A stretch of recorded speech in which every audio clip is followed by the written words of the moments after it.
Tech news. Gujarat विधानसभा चुनाव नजदीक आते ही जिस तरह से गृह मंत्री अमित शाह राष्ट्रीय अध्यक्ष जेपी नड्डा के साथ पूरी तरह से सक्रिय होकर काम कर रहे हैं, इसमें कोई शक नहीं है कि हार्दिक पटेल को भारतीय जनता पार्टी बड़ी जिम्मेदारी देने के बजाय साइड लाइन कर ये इशारा कर रही है कि 27 साल से बीजेपी जिस तरह से बगैर हार्दिक के सहारे लिए, बगैर हार्दिक के सपोर्ट के बीजेपी का सत्ता बरकरार रखने में जिस तरह से तमाम नेताओं ने गुजरात में काम किया, वही गुजरात के नेता है जो 27 साल की सत्ता को आगे भी लेकर चलेंगे। और कांग्रेस की तरफ से जो हार्दिक ने बीजेपी के खिलाफ हल्ला बोल किया था, जमकर पटेल समुदाय को लेकर आंदोलन तैयार कर हमलावर होकर घेरा था बीजेपी सरकार को, उस दिन की भरपाई हार्दिक आज बीजेपी में आकर कर रहे हैं।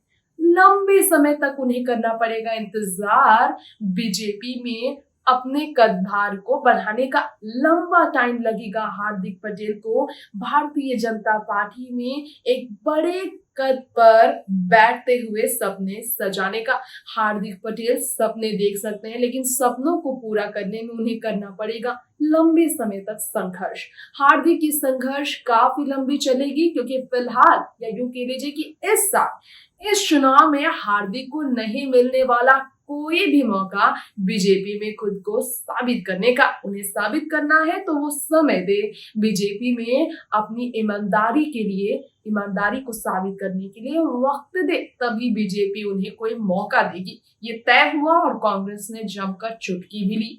कैसे किस प्रकार से टिक न्यूज में मैं आप सबकी होस्ट तृप्ति आज रिपोर्ट दिखाकर बताऊंगी, तो इंतजार किस बात का। ये रिपोर्ट देखिए और जानिए हार्दिक की स्थिति बीजेपी में कैसी है। अमित शाह, जेपी नड्डा ने भी इस पर प्रण कर लिया है। देखिए रिपोर्ट। गुजरात विधानसभा चुनाव से पहले गुजरात में बीजेपी के गौरव यात्रा में पहले हार्दिक का नाम शामिल था, लेकिन उस लिस्ट में हार्दिक के नाम को हटाकर पूरी लिस्ट बदलकर बीजेपी ने कहीं ना कहीं हार्दिक को अंदर से चोट तो पहुंचाई है। दरअसल पटेल आंदोलन की बात करेंगे हम, जिसकी वजह से हार्दिक को ये नुकसान झेलना पड़ा।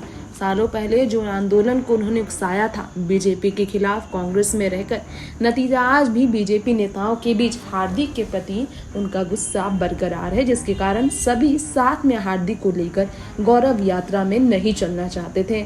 तो यहाँ पर आत्मसम्मान हार्दिक पटेल का शायद खो गया है, ये कहते हुए फॉर्मर कांग्रेस लीडर ने उन पर हमला बोला। हार्दिक जिन्होंने कांग्रेस छोड़ बीजेपी को ज्वाइन किया और काफ़ी ज़्यादा तकलीफ जाहिर की कांग्रेस छोड़ने पर कि कांग्रेस के हालात काफ़ी ख़राब है। ऐसे में गुजरात कांग्रेस की तरफ से एक ट्वीट शेयर किया गया और कहा गया, खबर है कि हार्दिक पटेल को बीजेपी पूरा सम्मान दे रही है। कल बीजेपी के कार्यक्रम में शामिल होने वाले थे, पूरी तैयारी कर ली, पगड़ी बांध ली, मस्त सफ़ेद शर्ट निकाली, फिर एन वक्त पर बीजेपी ने लिस्ट से नाम गायब कर दिखाया, मक्खी की तरह निकाल फेंका। बहुत बुरा हुआ हार्दिक भाई के साथ, ये कहकर हार्दिक पर तंज कसा है कांग्रेस के नेताओं ने। अब ऐसे में आप समझिए कि हार्दिक का चुप रहना इशारा करता है कि वो काफ़ी बड़ा झटका दे रहे हैं। दरअसल गुजरात गौरव यात्रा को आरंभ करने का फैसला बीजेपी चीफ जेपी नड्डा का था मेहसाना में। कांग्रेस ने बताया कि हार्दिक उसमें हिस्सा लेने वाले थे, लेकिन अचानक उनके हाथ में खाली हाथ कुछ नहीं आया, खाली थाली आई। यूनियन मिनिस्टर अमित शाह 3 गौरव यात्रा गुजरात में करने का फैसला कर चुके थे, एक जनजरका में, दूसरा उन्नई में, तो तीसरा उनका यात्रा बात की जाए तो तीसरे, चौथे और 5वें यात्रा को लेकर बीजेपी ने तैयारियां की। 8 से 9 दिन में 144 असेंबली कंस्टिट्यूशन को कवर करने के लिए, विधानसभा क्षेत्र को कवर करने के लिए विधानसभा चुनाव से पहले। तो गुजरात में अकेले की गौरव यात्रा नहीं थी, ये पूरे देश भर में स्टैब्लिशमेंट को लेकर बीजेपी के स्टैब्लिशमेंट को लेकर यात्रा थी, और इसकी शुरुआत हार्दिक को हटाकर की गई है। अब ऐसे में आपको बताना चाहेंगे, इस मामले में जेपी नड्डा ने भी स्टेटमेंट दिया और कहा कि गौरव यात्रा गुजरात के लिए अकेले की नहीं है, देश भर के लिए है। ये बहुत ही बड़ी किस्मत की बात है कि गुजरात गंगोत्री है गौरव यात्रा की, और इससे देश की नई कहानी की शुरुआत हो रही है। टिक न्यूज से तृप्ति की रिपोर्ट। तो रिपोर्ट में आपने देखा वाकई में हार्दिक पटेल को लेकर किस तरह की स्थिति बनी हुई है बीजेपी में, और बीजेपी के नेता हर तरह से है हार्दिक से दूरियां बनाते, उनके चेहरे को चुनावी चेहरा बनाने के लिए हर हाल में बीजेपी के नेता है खिलाफ, और बीजेपी के नेताओं की मनमानी चलेगी। अमित शाह जेपी नड्डा को उनकी सुननी ही पड़ेगी, क्योंकि आने वाले चुनाव में उनका बहुत बड़ा योगदान होगा विधानसभा चुनाव में बीजेपी को जीत दिलाने में।